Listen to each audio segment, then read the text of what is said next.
केन्दुझर जिला पाटना ब्लॉक रो बड़ पाटना पंचायत अंतर्गत गुरुदीपसी ग्राम रे वार्षिक 24 प्रहर नाम संकीर्तन आरंभ होईछि। सकाळु ग्रामवासी स्नानादि सारी भक्तिपूत हृदय रे एकत्रित होई घंट घंटा नाद करी नाळ कूलकु जाई कलसी जल पूर्ण करी मां माउसी माने ताहाकु मस्तकरे धारण करी नाम संकीर्तन करी ग्राम रे परिभ्रमण करी कीर्तन स्थल को आनिथिले। बाटरे श्रद्धालु माने एहाकु स्वागत करी वंदापना करिथिले। सूचना मिली कि एही ग्राम रे हरि नाम संकीर्तन अनेक दिनरु ग्रामवासींक सहयोगरे संपन्न होई आसुछि। एही संकीर्तन रे पूजक तरुण कुमार त्रिपाठी कल्परे बसिथिबा बेले ड्राइवर दास बिरंजी बारिक भुवन बारिक निरंजन बारिक प्रमुख सहयोग करिसंती। केमडिहा चंपुआ लक्ष्मीपसी ठाकुर मुंडा सड़ंगी चंपुआ कपुंडी साहारपड़ा मिरिपी खोजा पाटना आदि संकीर्तन दल जोगदे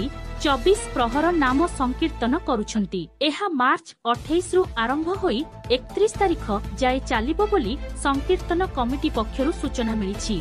केन्दुझररु दशरथ बारिकंक रिपोर्ट, श्रीक्षेत्र न्यूज।